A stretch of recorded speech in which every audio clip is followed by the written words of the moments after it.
Doodle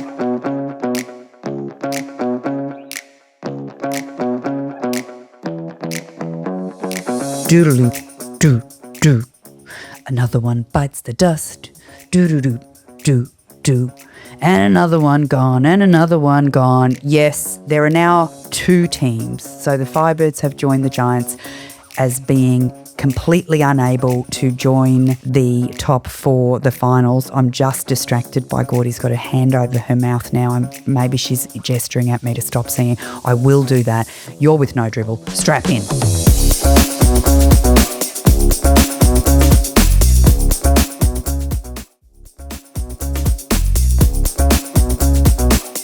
Hello and welcome to No Dribble, the podcast where we talk about netball, we talk about so much more. I've already told you who our surprise guest is, but let's go through the formalities anyway. I'm Carolyn Swindell. I'm Cath.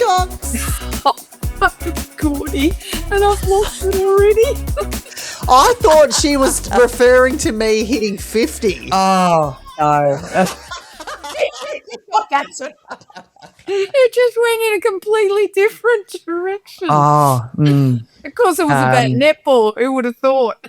Who would have thought it would be about netball? But we did, you know. I mean, round 10 was the Delta Goodrum round. Round 11 is obviously the Catherine Cox round because it was your birthday yesterday. Happy birthday. Yesterday. I know. And do you know what's funny about that song? So I just did a post for the gram and I was trying to choose the song and I thought I would do another one, Bites of Dust, but I didn't. I changed it. You went with Taylor Swift, I did. think, didn't you? Yeah. Are you ready for it? Dum, Yeah. dum, dum. But no, I was thinking of putting that on there, so that's funny. But yes, it was a fabulous day, not going to lie, a little dusty this morning. Little dusty. Very hard to do a podcast the day after that. But, Yeah, we did wrap up about 7.5 hours after we started lunch. So it was a good long day. Still by about 6 p.m. and in bed by 8. Yeah, it was great. I was in bed just before 9, actually, after I had my Advil and all those sorts of things that I needed to have. Work. No, yes, so we were there until 8:30, I think. And then, you did very well. And people, as was appropriate, people came from all around to celebrate you. And I think that's bloody lovely. So. And I need to say a big thank you to you too, because whilst the really genuine, nice tributes were there, they make me freaking uncomfortable. I'm far more comfortable. I know I don't like it at all. I'm far more comfortable when people are taking the piss. And you two did that, but you did it with it was a nice balance. So Carolyn, obviously, she did our the speech at the lunch and everybody was in stitches. That's nice. Yes, it was. It was good. But it was a lovely balance of being genuine and then taking the piss makes me far more comfortable. And then Sue Gaudion made up a whole song. Yeah. With the help of AI. Speaking of Taylor Swift, we have Sue Gaudion from the Wild West who's now writing songs. How did you even multiple talents. do that? I was lying in bed when I did that, actually. I just had this little thought. I've been playing around with AI, the future of this great world. So I just had a bit of fun and I'd put in a whole bunch of things about you and just said, write me some lyrics. And literally that was the first attempt at the lyrics. Can you believe that? Yeah, it was the first attempt at the lyrics. So let me play a little bit of it. I won't play the whole song, but I'll play a little bit of it. Here we go. And Alex will just drop it in properly because this is obviously half-assed Swindellisms, but it starts beautifully emotionally. It's like she's been around the game long enough. Frozen. Yes, it does. Very Frozen. Momentum swings and when a team's about to go. From the shooting circle to the commentary chair. Commentary chair. Still sees the play before it happens out there. 12 years holding the games played mark. A record built on we did actually. We had our phones up yesterday. Now Ramolda, Aiken, George is taking that crown. And Cath was classy as she handed it down. Still the first to laugh. Love that bit. Still the first to leave. Still the one that stood to smile and give you what you need. Happy 50th, Proxy, raise a glass tonight. I'm going to fade now. It's so good, Gordy. I pissed myself laughing. It's the highlight was the very end bit. And tonight, and then I'm like, here we go. Pause. What is it? Something about finding my Mandy- husband. I was like, husband. Yeah, I loved it. Mandy, who we worked with at Fox, sent through the video, and it was so nice because obviously I couldn't get there, but just to watch everyone's facial expressions, but just yours at different times because I know you hate that real limelight, spotlight sort of scenario, and so I was watching your face go through cringe to, oh, that's nice, to.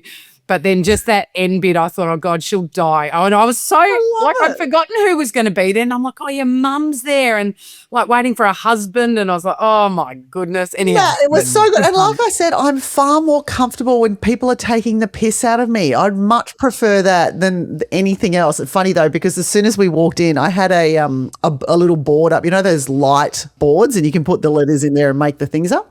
So I had two options. I was going to have, holy crap, she's 50. But I had the FUCK as an option. I said to Mum, how do you feel about swearing today? She goes, oh, no, whatever's necessary. I was like, right. So I changed it straight away.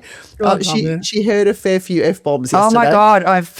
I must apologise to your mother. I got a bit loose in my speech and did drop a few F-bombs there. I'm sorry. No, she loved it. She was caffing herself. It was a lot of fun, though. It was very good. But I can add something new to my list of achievements now.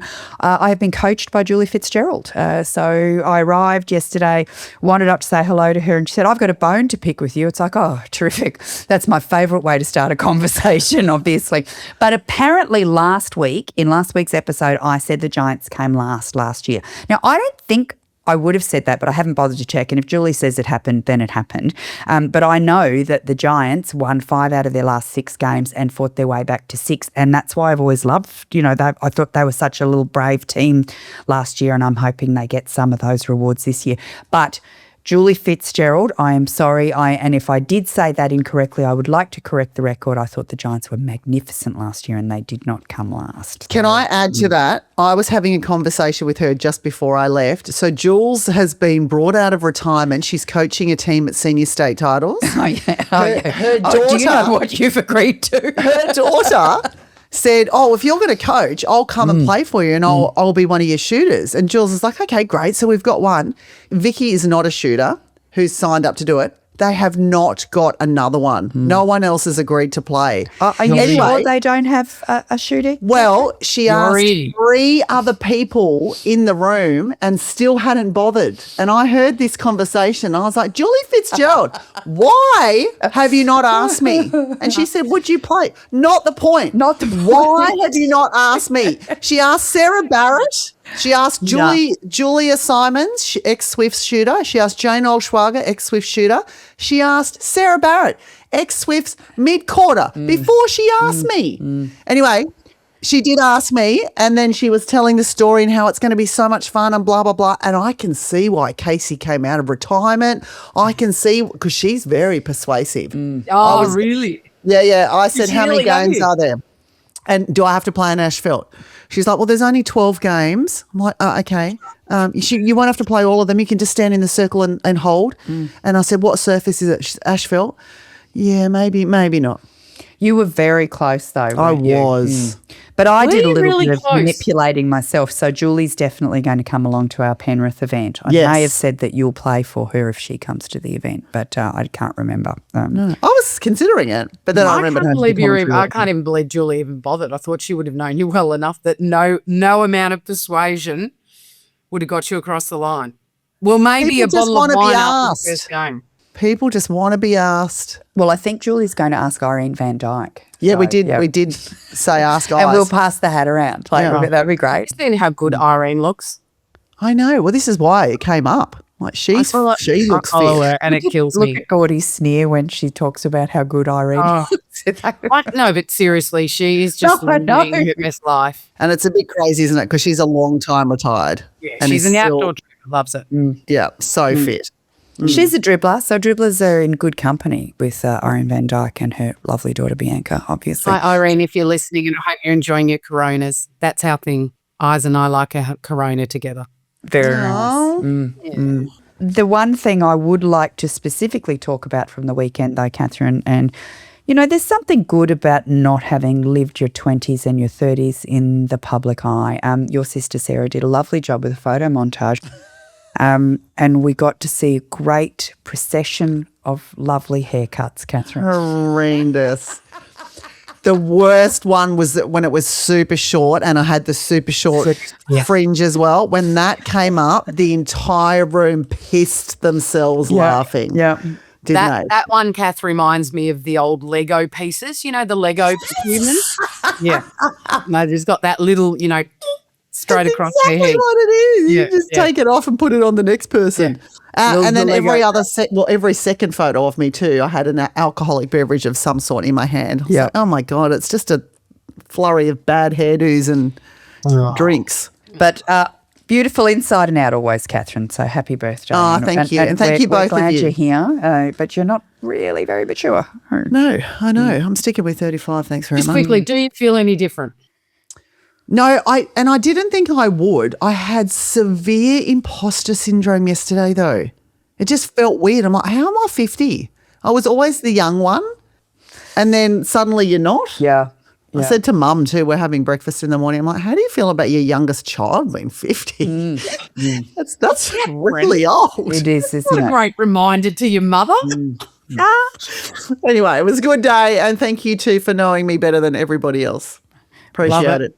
Yeah, so good. Very, very fun. But we're just feeling a little bit of it. So you've brought over a snack for me though, and this is part of one of your birthday gifts. And this one, Kiwi dribblers will know this one, the Perky Nana. So have you ever had the Perky Nana? This I is have not. Yeah, you're a big fan, Catherine. I'm not a big fan. And I wonder, it's an artificial banana flavour. Like when they made that, had anyone in that process ever tried an actual banana? Like it tastes absolutely nothing like banana. What was that So, lolly you you can gave get- me the other day, Cath? Sorry, just quickly. What was that lolly you said, I'll try one of these at commentary? It was like that was a peeler, and that's banana. No, but that tasted like baby poo, I'll be honest with you. That wasn't banana. See, I like the Peeler, I fake. don't know this. Tell me. Oh, I'll bring you them. We've got a house full of peelers. I will. No, I'm not a fan. I love it. It's like a banana paddle pop. Yeah. It's just not. But it's not. None of it tastes like real banana. I really like that. Yeah. So it's odd, isn't it? But these are so you can get a box of favourites, but they're New Zealand versions. So it's got buzz bars and fish and Moro bars and Yeah. yeah. Does it have any jelly tip chocolate? No, that's Whittaker's, isn't it? It is. Yeah, oh, yeah, no. that's true. Totally different brand. Yes. Yeah. Good Coconut. point. Whittaker's coconut. Anyway, so if you're not a fake banana fan, stay well away from the Perky Nana. Super fun to say, but it is. It takes like the fake banana flavour and it intensifies it, doesn't So it? good. Yeah. No, I licked my wrapping. I love you and thank you very much for that. I can have that back. Yeah, but you brought me some more birthday cake from yesterday and I appreciate that. That was bloody delicious. But something weird happened on the weekend. Apparently some netball was also played. Maybe we should take a short break and then talk about some netball. Done. Done.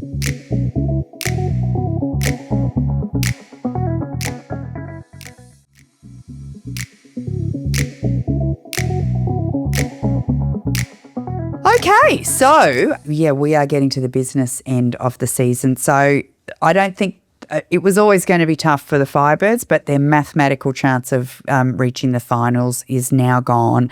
The Lightning and the Swifts are on life support, but there is still there is still a very faint pulse in their finals hopes. But, it's starting to firm up at the top four there, I reckon. Well, yeah, the Mavs are now 2 wins in front. Yeah. 5th and 6th. And, you'd have to be feeling pretty good, but it depends on who they've got for the run home. They've got West Coast Fever next week, and they've got the Vixens, and they've got the Firebirds. So you'd think they'd win that one, but, it's exciting. It's an interesting round ahead, this, because, of course, Fever and Mavs have to play one another.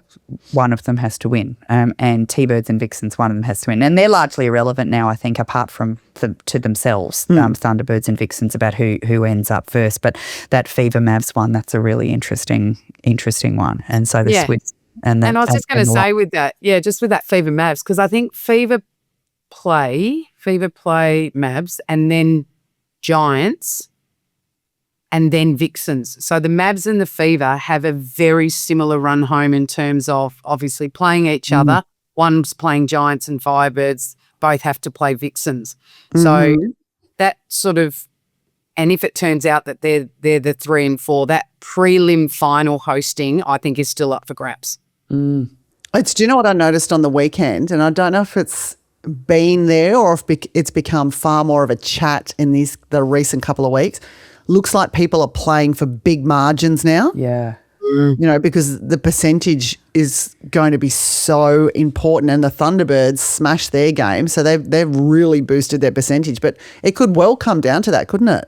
Yeah, but it's not going to make much difference it might make a difference for the Thunderbirds, but certainly Lightning, Swifts, Mavs and Fever, like they've got to keep an eye on that as well as their position on the table, right? So Fever are on 28. So Thunderbirds and Vixens are both on 40 with the Thunderbirds ahead.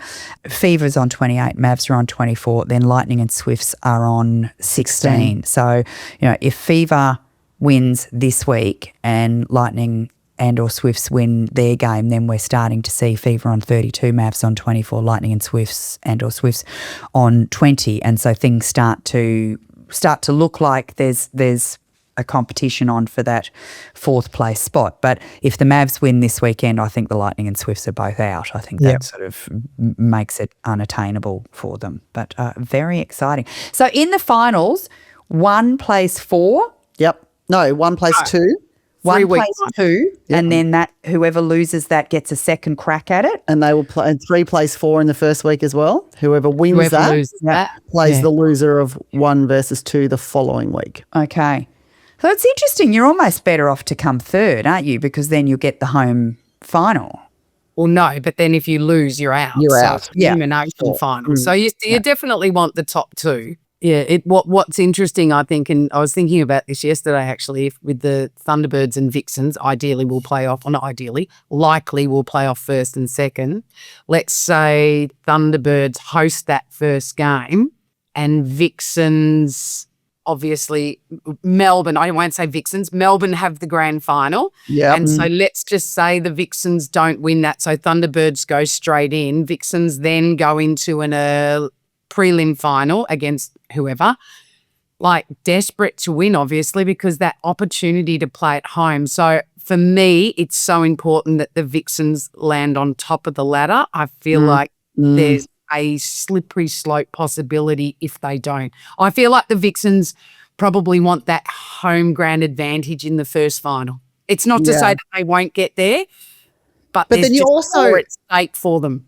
Yeah, you also as a fan though don't want that, because then there's 2 finals in Melbourne where it'd be nice to be able to share it around a little bit during those games. Hey, but I if you're a Vixens person, you want it all, and you want to be sleeping in your bed the entire time. Yep, absolutely.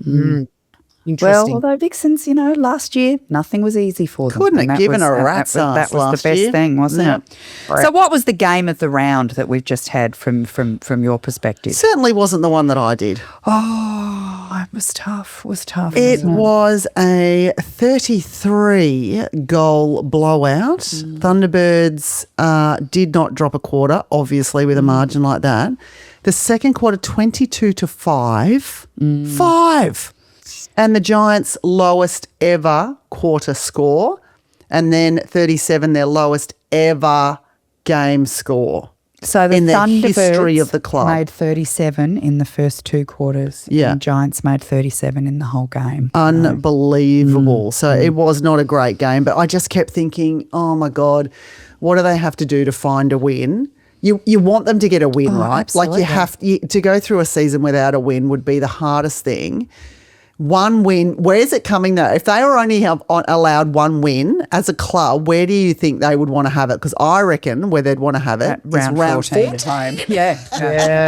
The derby against the Swifts. They play the Swifts too. Yep. In round 14. And can you imagine if the Swifts, like that's their opportunity to win through to a final, and the Giants have an opportunity to play them? Like that would be their best time to get their first win. True, but at the same time, imagine if Swifts have no chance of making the final and go in and underestimate, and Giants are looking for their first win. Yeah. That's where it likely comes. Yeah. Very interesting. Ooh. Girls, do you know on the weekend that the closest, I think this will be the biggest, when I say blowout round, the closest score from the weekend was 10. 10, yeah. And Double 2 games figures. at a margin of 10.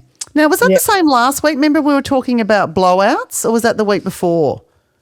No, it was. It No, was last week Thunderbirds Mavericks was 4 the difference. Yeah, there was one. Might have been the week. It was the week before. Every game was a blowout. Yeah. Like the closest was 14. Oh, yeah. That's yeah, right. Round Yeah, 9. having Yeah. been a really close comp so far. Yeah, so there that you was go. round 10, round 9. Round 9, yeah. Yeah. I think the game of the round was the Mavs Lightning. It probably held it Yes. there for the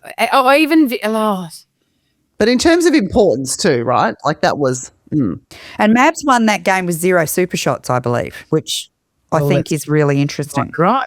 And, you know, Lightning were in it for the first half, but then it really started to run away with them. So Mavs won quarter 3, 17-12, quarter 4, 19-12. And that- Interesting. Lizzie Watson was interviewed at the back of the game, and she actually made comment about the fact that their first half was exactly the Lightning they believe they are.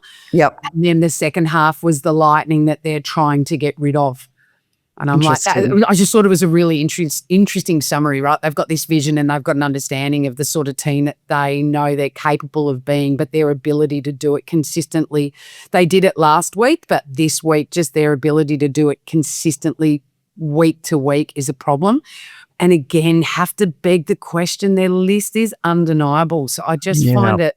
And do you know what? I was having a side conversation with someone where they said, oh, you know, Lightning, like, what the hell's going on? And I actually made an excuse for them, and I said, I think people have underestimated that Cara Conan has only just stepped out into goal attack, and that she was a dominant force at shooter, and so it's taken her a while to craft out this new role at goal attack, et cetera, and then they haven't really probably had the switch up that they'd hoped for in Gabby Sinclair.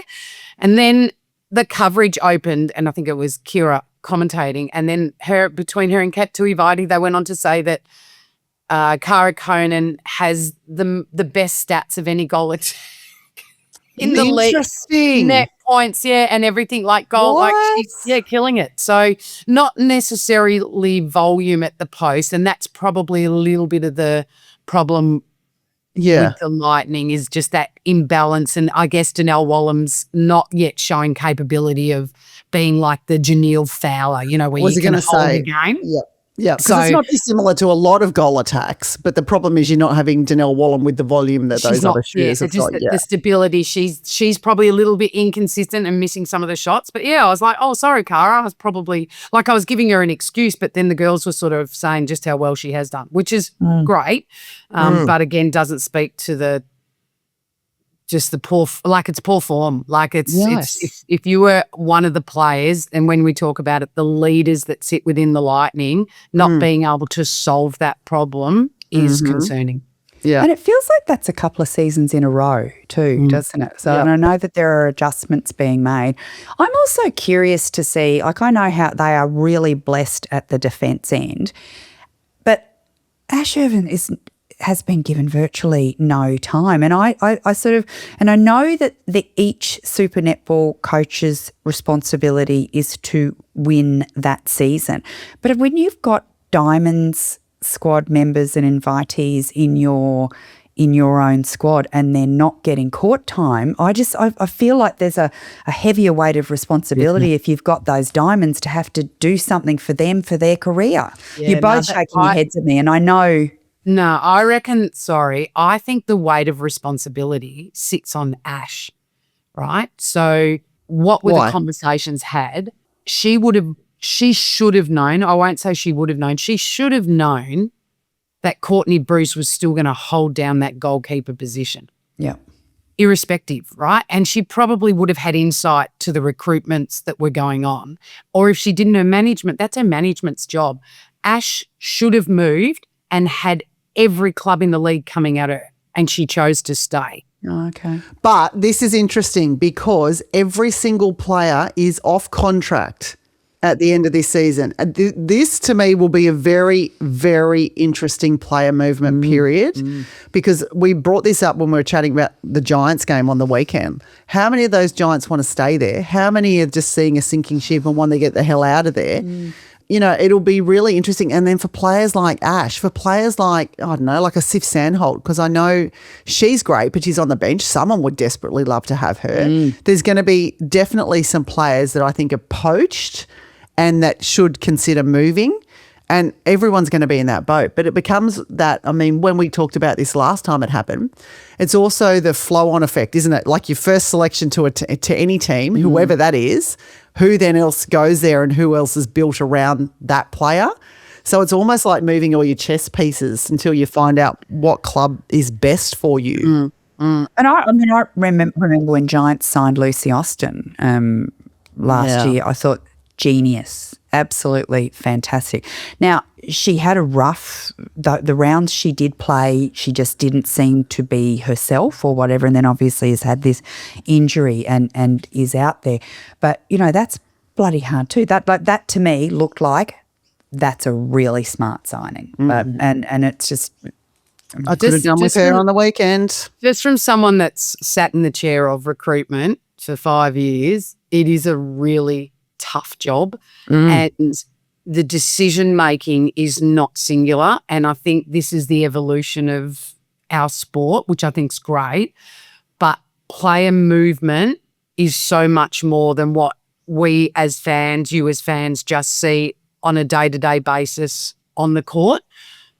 Go on. No, well, I wanted to ask you a question about how hard it is, because I would imagine a lot of player managers have got their player having discussions with 4 or 5 clubs. Yeah. Oh, 100%.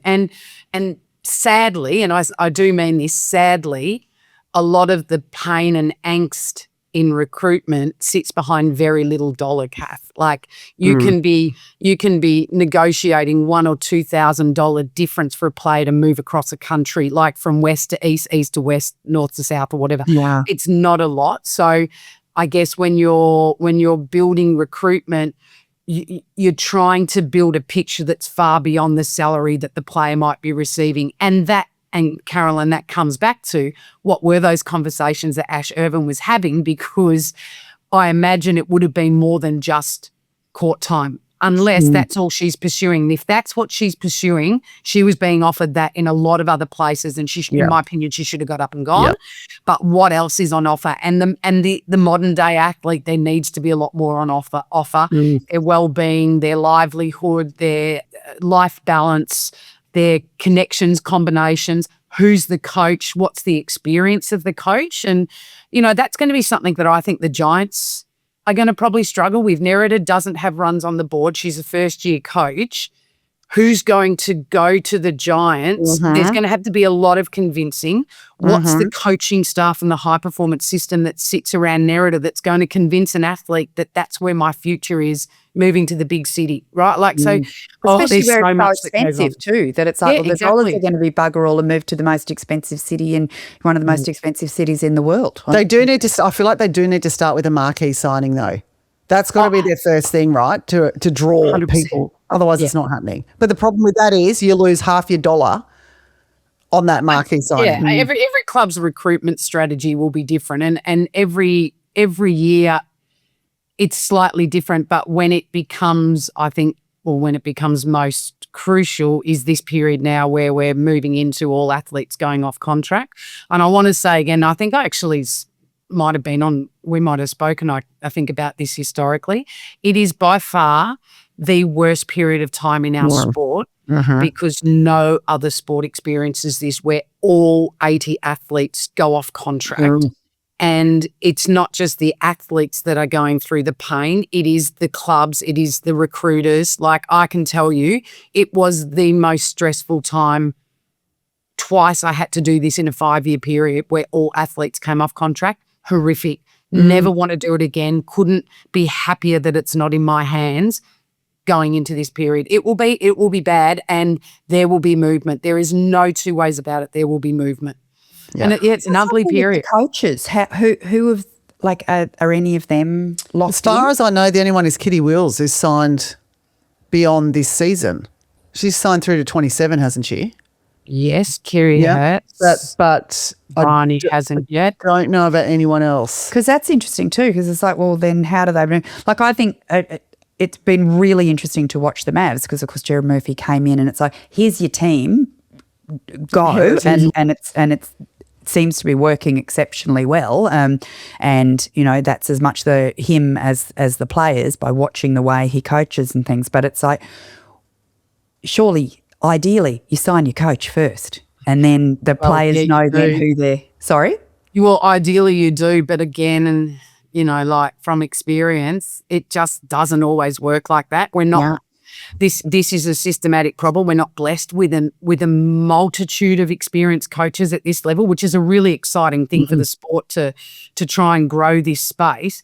But at the same time, we're not talking about huge wages either. So moving coaches or families, like if it's a female coach, their husband might be a higher breadwinner, then you're asking that to shift. Like there's so many dynamics that sit behind the coach. And then the timing of it. Our sport doesn't sack coaches mid-season, not like the AFL, right? And sometimes boards don't make decisions probably in timeframes that they should. And so clubs are often left on the back foot. And then recruitment timelines have varied historically. They've got a little bit more stable recently, but the recruitment process doesn't start when the window opens. The recruitment process starts 12 or 24 months beforehand. So when you're bringing in a coach, they have to trust the recruitment system. Who pays the coach? The club. So it's not the salary cap. That's No, players the club. only. No, The Yeah. club. Okay. The club So then they can be signed. That's why Kitty Wills is signed above and beyond this particular broadcast deal, And right? she would have had to have a clause in her contract that said something along the lines of if the league doesn't exist beyond this point, they're not required to pay her for a job that no we longer can't pay you exists. for a job you're not doing, or we'll find you an alternative job or whatever it might be, which is no different to what the Players Association and clubs are wanting, which is this ability to sign athletes over extended periods and across broadcasts and collective and CPA deals. At the moment, we don't have that, so we end up getting to this period where all 80 players come off contract, as opposed to this ability to go in early and lock a player for an extended period, like for a lifetime contract. Yeah. You know, and have clauses in there that allow sort of, you know, I guess curveballs to occur, but everyone to be protected through the process. Geez, we're lucky to have you, Gordy. Thank you. I know. We always have such fascinating conversations when you are here because you bring a totally different perspective. So we have to take a little break in a second, but we haven't talked about the most important comp, which of course is of the Valid Dribblers tipping comp. And there's a really two exclusive groups on the weekend. We had one person get 6. So one person managed to pick all 5 games, get the bonus point and pick the margin of 33 goals. And yes, that is... Yes, a tipper named Manda, who is our tipper of the week and wins the Valor $50 voucher. But the second most exclusive group, 3 people, 3 got 0 this week. Yours truly, Nikki Conway-Buckley, who is making a play for the Golden Turkey, and Barb Jarvis. So I feel in extraordinarily good company there this week. Did you seriously try? Well, I tipped what I would love to have seen happen on the weekend. So, you know, I'm not surprised that this was not a stellar tipping round for me. But I will tell you, because I am sitting in 7th out of 8th places in our Hosts and Heroes tipping comp, that I know my season is pretty well done. So let me tell you, we have 2 people in the comp on outright first now. These are the proper people, not like our Hosts and Heroes dilettantes. But firstborns and Off to the Pub are an equal first position on 48 points. Now, to put it in context, Daryl Milton, who is at the top of the Hosts and Heroes, is only on 43. So we are dealing with some that's people who are close, though. significantly better than us. So anyway, those two are pulling ahead at the moment, because then in second place we've got 3 people on 46 points. So Davo 292, thundering all the way, and CJ. But so we're seeing firstborns and off to the pub starting to get a bit of a lead there. And okay, so in Hosts and Heroes, what's happened? There's been a bit of movement this week. Gordy, you're moving up in the ranks. I can never remember who I tipped. She does it every week. Does it tips and then puts it on video, and it's always different. Yeah. Well, and this week I did actually have a look at what you and Daryl were tipping and the like. I don't change mine on the basis of it, but I'm interested to see what people who are actually trying to tip properly do. But Daryl the Statsman Milton is sitting on 43, and we haven't tasked Daryl with any jobs in a few weeks, so he's obviously got way too much time on his hands to be looking at netball. So maybe we need to give him some jobs. We do. Cath, We do. You are in second place, outright second place on 41. How many toothpicks in one of the little jars that you get from the supermarket? Yeah, That'll keep nice. him busy for a while. Why don't you Yeah, send him a go, son. document and ask him to count the eyes in it? Yeah, or okay. something. Yep, On good. Lisa Bassnators are sitting on 40. G-Train on 39. So just outside of the podium spots at the moment. Now, Alexa, your netball bestie, had a shocker this round. Not as, she's not an elite shocker. She's not a 0 ranked shocker. She got 2. Do you know the best part of competition. So she's on 36. Do you know the best part about? Yeah. Do you know the best part about Alexa? I just now can't wait to see her social media post. That's what I was about to say. Are you going to make a reel about this one? She does some great stuff. And if you don't follow Alexa on Instagram, I suggest you do. She's at your netball bestie, and she's put some very entertaining stuff up.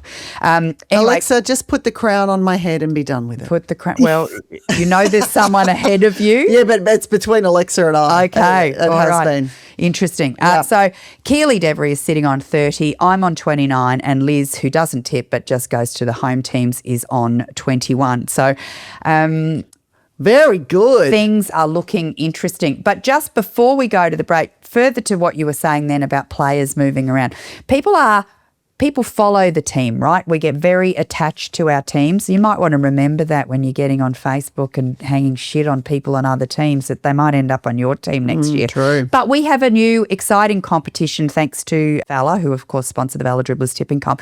But this one is particularly for big fans of the Thunderbirds, the Giants and the Swifts. So we have got signed dresses from the squads from each of those teams, plus a scarf and another piece of merchandise there, prize packs. Each prize pack valued at $350. So if you go onto the Valor website and spend $30 or more across the Swifts, Giants, Thunderbirds, Valor Active or accessories range, you go into the running to win this signed prize pack. And when you're checking out, there's a little place to put which one you want, because what we want is for these prize packs to go to a mega fan of the T-Birds or a mega fan of the Giants. So you just have to put Giants fan, Swifts fan or T-Birds fan at checkout.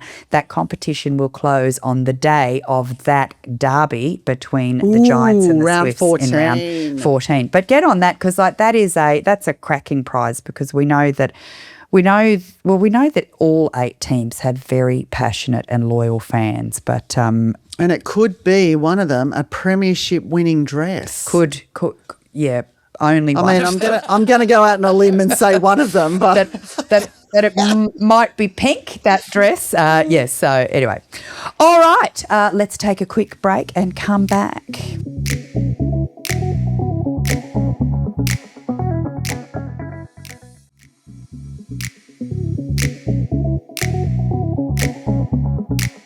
Thank you for coming back. We are here in our final segment of the day, and I'm going to do a little bit of a throwback for us, because I have, shuffling through my paper, a Win Beneath Our Wings nomination. oh my.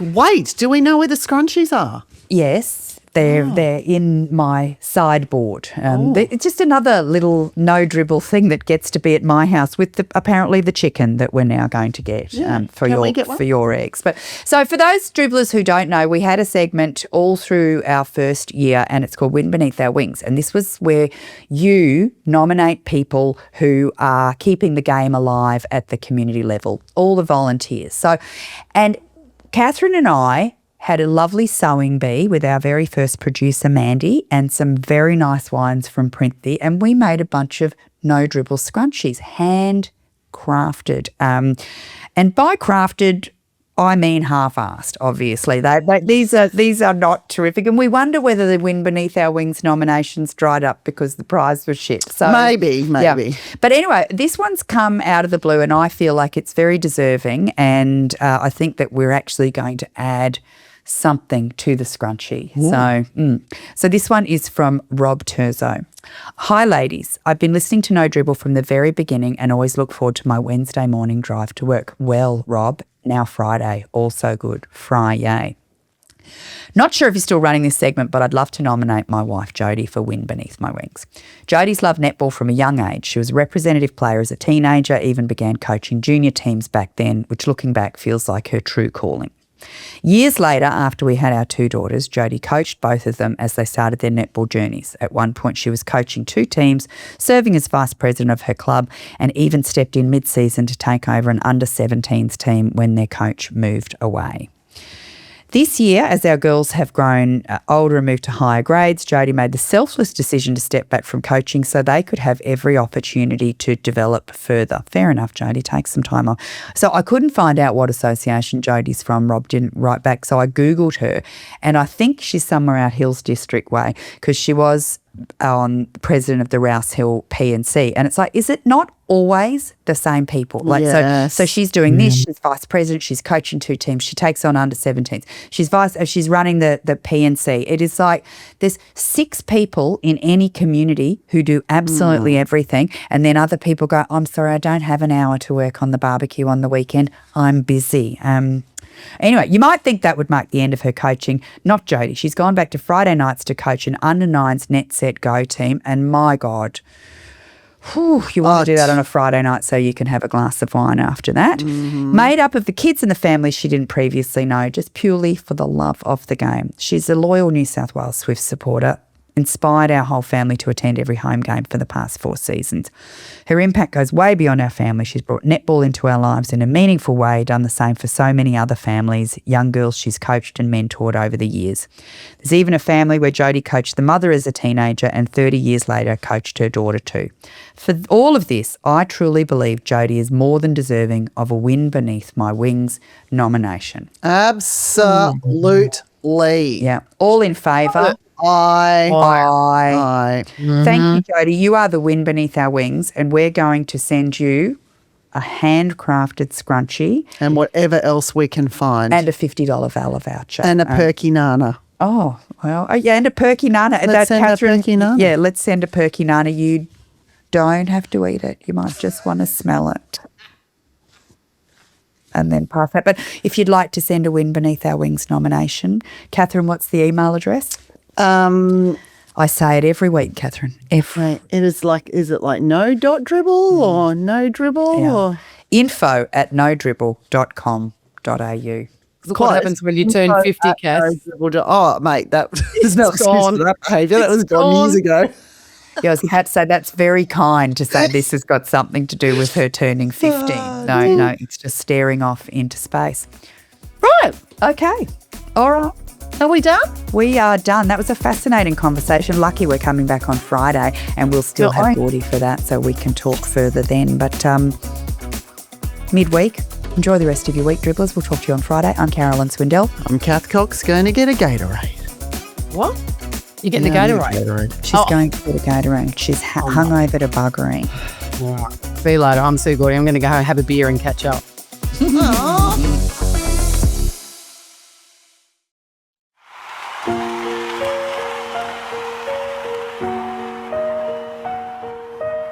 She's been around the game long enough to know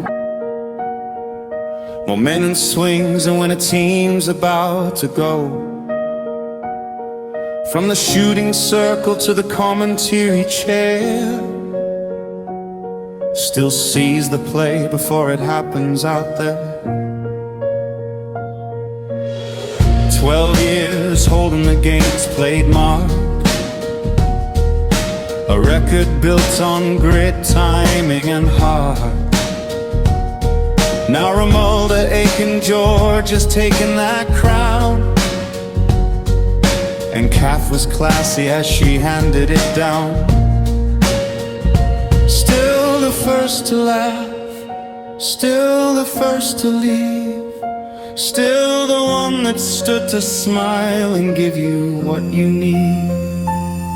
Happy 50th proxy, raise a glass tonight to the stories, the chaos and the stadium lights, to the wins, the friendships, the career she's made, and the legend of the game she became. Single but hopeful, still smiling somehow, still turning heads every time she walks out. Harper beside her, the center of it all, and netball still running right through her soul.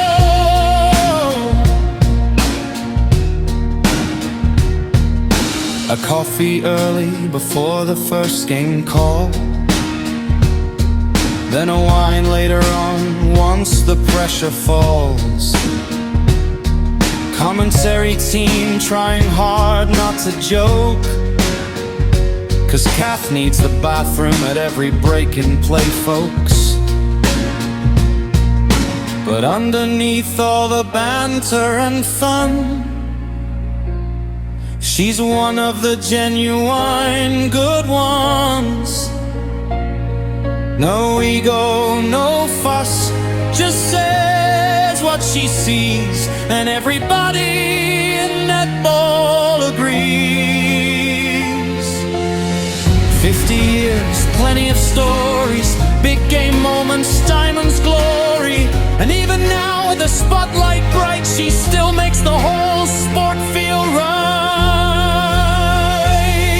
Happy 50th proxy, this one's for you, for everything you've given the sport you love to. From player to caller, respected by all, still one of the greats of Australian netball. So here's to Cath in the next chapter too. More laughs, more coffee and a wine or two, and maybe somewhere out there tonight,